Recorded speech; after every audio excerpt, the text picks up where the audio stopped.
देश की राजधानी दिल्ली में चल रही थी नकली सिक्कों की फैक्ट्री। ऐसी फैक्ट्री जिसमें दिन रात लाखों रुपए के नकली सिक्के बनाए जाते थे और उन सिक्कों को मार्केट में असली सिक्कों की तरह चलाया जाता था। पुलिस ने आज उस गिरोह का भंडाफोड़ करके लाखों रुपए की कीमत के 5 और 10 के नकली सिक्के जब्त किए हैं, जिनका वजन करीब 600 किलो है। जी हां, 600 किलो। तस्वीरें आपको दिखाते हैं जिन्हें देखकर आप भी अब हैरान रह जाएंगे। सिक्कों का ये अंबार जो इस वक्त आप तस्वीरों में देख रहे हैं, ये सब नकली हैं। अगर किसी को बताया जाए तो अंदाजा लगाना भी मुश्किल है कि ये सिक्के गोरख धंधे की उस फैक्ट्री से बनकर आए हैं जो दिल्ली में पिछले कई महीनों से चल रही थी। पुलिस ने जिस गिरोह का पर्दाफाश किया है उसके पास से थोड़ी बहुत तादाद में नहीं बल्कि क्विंटल में नकली सिक्के बरामद किए गए हैं। और पता यह भी चला है कि सिक्के बनाने वाले मजदूरों को फैक्ट्री के अंदर बंधक बनाकर रखा जाता था ताकि किसी को इस गोरख धंधे की भनक तक ना लग पाए। पुलिस ने एक आरोपी को तो गिरफ्तार कर लिया, लेकिन नकली सिक्कों की फैक्ट्री का मालिक और गिरोह का सरगना अभी तक फरार है।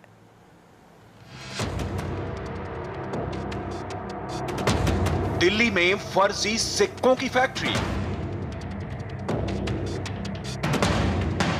5 और 10 रुपए के नकली सिक्के।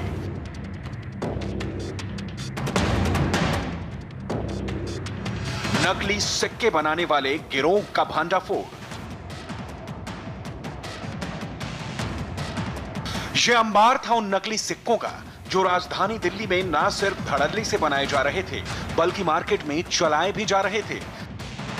लेकिन दिल्ली पुलिस ने इस पूरे गिरोह का पर्दाफाश कर दिया है।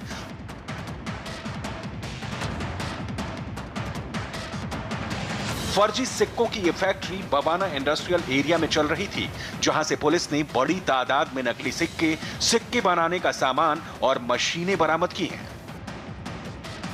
शनिवार दोपहर करीब 1:45 बजे के करीब रोहिणी सेक्टर 11 में गाड़ियों की तलाशी हो रही थी।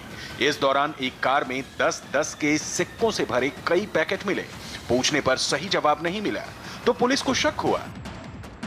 सख्ती से पूछताछ में पता चला कि सारे सिक्के नकली हैं। पुलिस ने कार में मौजूद नरेश नाम के आरोपी को अरेस्ट कर लिया है, जिसने बताया कि नकली सिक्के बवाना इंडस्ट्रियल एरिया में एक फैक्ट्री में बनते हैं। पुलिस ने फैक्ट्री में छापा मारा, करीब 600 किलो सिक्के जब्त किए। इनका काम था ये नकली सिक्के बना के मार्केट में उसको चलाना। जो इनिशियली पैकेट उनसे पकड़े गए एफआईआर में जो मेंशन करता है 10-15 पैकेट पकड़े गए, फिर जब अंदर गए तो बोरियों में भरे सिक्के हैं। सिक्कों का एक जो पैकेट है करीब 15-20 किलो का पड़ता है।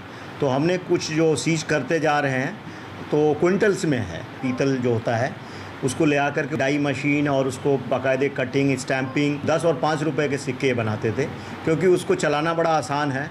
और जो इनिशियली पता लगा कि टोल्स, पान की दुकान, शादी ब्याह में या जिसको सिक्के वगैरह की ज़रूरत पड़ती है, इस सब में बड़े इजीली ये सिक्के कंज्यूम हो जाते हैं और इतना लोग उस पर वो नहीं रहते हैं, ज़्यादा उसकी तफ्शीश नहीं करते हैं। इस फैक्ट्री में कहने के लिए तो कार साफ करने वाली पॉलिश बनाई जाती थी, लेकिन जब पुलिस ने छापा मारा तो यहां से न सिर्फ नकली सिक्के बल्कि सिक्के बनाने के लिए बड़ी तादाद में पीतल, मशीनें और डाई भी बरामद किए गए हैं। पुलिस को फैक्ट्री में काम करते हुए 10 मजदूर भी मिले। खुलासा हुआ कि गिरोह फैक्ट्री में काम करने वाले मजदूरों को बंधक बनाकर रखता था। ये लेबर जो आते थे इनको ये कैप्टिव बना लेते थे। They were not allowed to interact outside. वहीं पे कैप्टिव बन के रहते थे, वहीं पे उनका खाना, वहीं रहना, उनको अपने फ़ोन नहीं रखने देते थे। ये उनका तरीका था। इनको पता था the moment labour will go outside they will disclose this kind of operation. तो इसलिए वो लेबर को कहीं किसी से मिलने ही नहीं देते थे। गिरोह का सरगना फैक्ट्री मालिक और उसका भाई फरार है। पुलिस के मुताबिक फैक्ट्री मालिक पर बिहार के अररिया जिले में हत्या का मुकदमा दर्ज है। कुछ महीने पहले यूपी के दादरी में भी यह गिरोह नकली सिक्के बनाने की फैक्ट्री चलाता था, लेकिन वहां छापेमारी के बाद दिल्ली में गोरख धंधा शुरू कर दिया। फिलहाल पुलिस गिरोह के सरगना को पकड़ने की पुरजोर कोशिश में जुटी है ताकि नकली सिक्कों के इस पूरे नेटवर्क का पता लगाया जा सके। लेकिन पुलिस के सामने सबसे बड़ा सवाल यह है कि इस गिरोह को सिक्के बनाने वाली मशीनें और डाई कैसे, कहां से और किससे मिली। अमित त्यागी के साथ अतुल भाटिया, इंडिया टीवी, दिल्ली।